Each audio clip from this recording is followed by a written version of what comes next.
Given the absence of the chairperson of the commission yesterday, I heard your prayer while introducing yourself. Maybe let me first legally process it out. What was your prayer? I believe the purpose of your issuing the arrest warrant was to cause my production before this committee. But now that I'm here, having self-delivered, it is my request that the arrest warrant abates, as its purpose has been served by myself. Okay. Remind us of your name and identification. Detective Inspector of Police Jamonges Frederick. As per yesterday's sitting, we managed to process and issued the warrant. And today morning, as we were proceeding to Uganda Human Rights Commission, we got information that the chairperson has arrived at Parliament.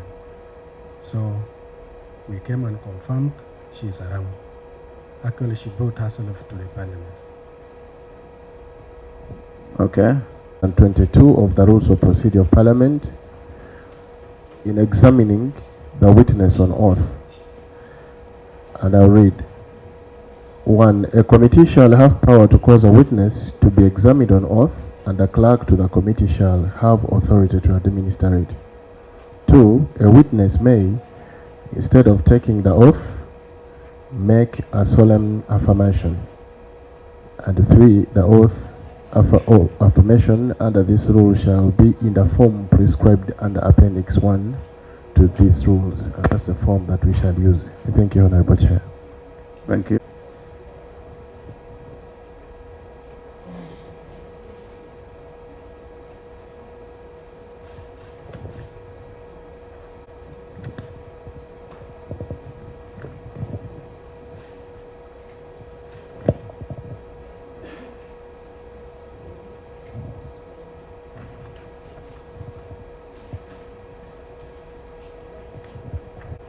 I, WANGADYA Mariam Mutonyi, affirm that the evidence I shall give touching the matter before this committee shall be the truth, the whole truth, and nothing but the truth.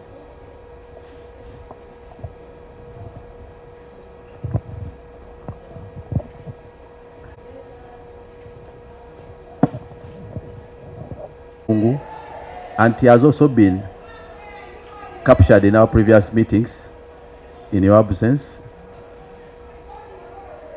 What saturates and what has been saturating in the media as to an alleged resignation. Now that you are here, we want to appreciate the capacity under which you appear, either as a former or the current. Please guide us and assist us to understand whether you resigned, and if you resigned, whether the resignation was accepted, or whether you were reinstated, or whatever case as may be, and so that you can now substantiate your formal capacity in terms of Uganda Human Rights Commission. Then we know how to proceed. Most obliged. Pull it closer. I don't. You need to. Mr. Chairman, it is true I wrote a letter of resignation to His Excellency the President, and my resignation was rejected. As I conclude, the Honorable Learned Attorney General of this country addressed Parliament, and in his address, he very clearly said that my resignation had not been accepted and that I remain the substantive chairperson of the Uganda Human Rights Commission. And that is my status, Chairman. So you captured the rejection from the statement of the Attorney General, or you received a formal response from the appointing authority?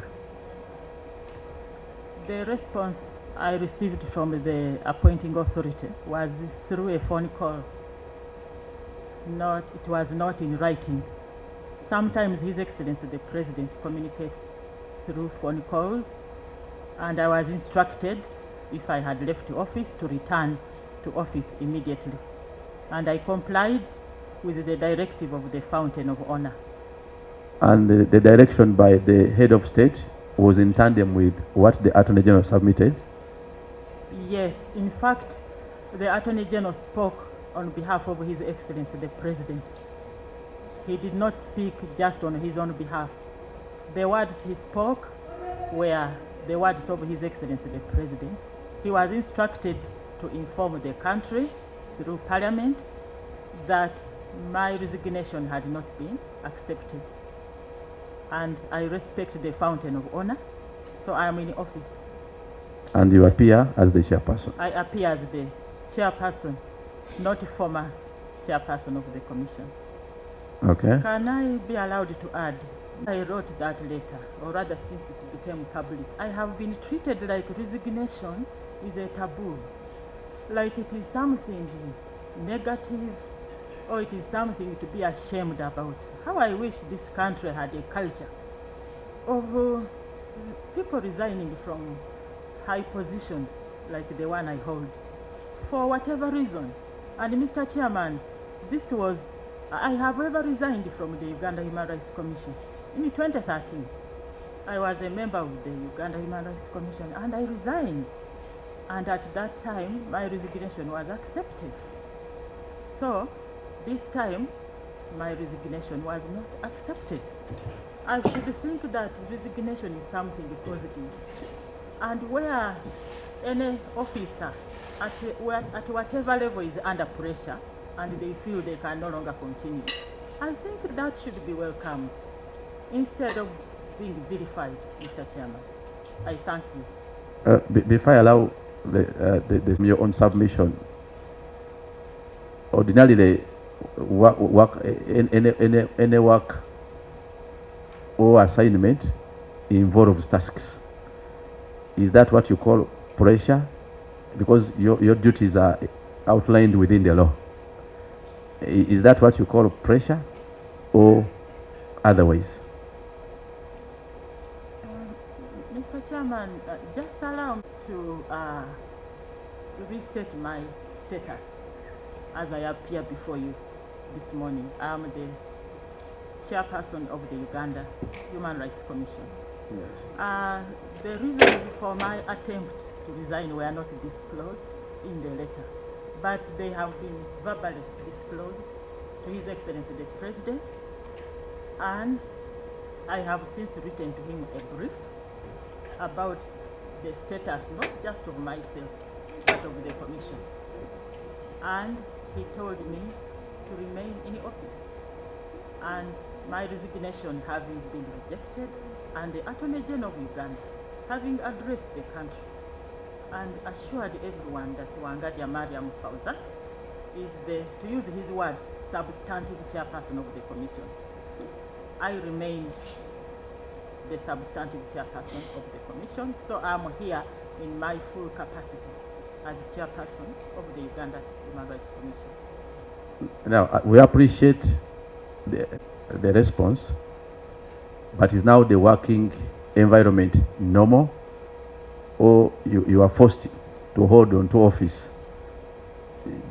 We don't need to burden you when you are under. Is it just because you are not a soldier that you are only putting in place and in practice instructions? You have statutory and legal obligation. Has the work environment improved? In other words, Madam Chair, person, the things that had forced you to write the letter, and now you seem to have been forced to come back to office. Yeah. Either has the work environment improved, or what have you done to ensure that you execute your duties as the chairperson, having remained in office? First, respond to that, then I open up here. Hey, you switch on. If I understood the questions well, I'm not in office under duress. Yes. I was guided by the appointing authority to remain in office. And I'm in office willingly. and with full commitment Yeah. to execute my duties as the chairperson of the commission. Okay, let me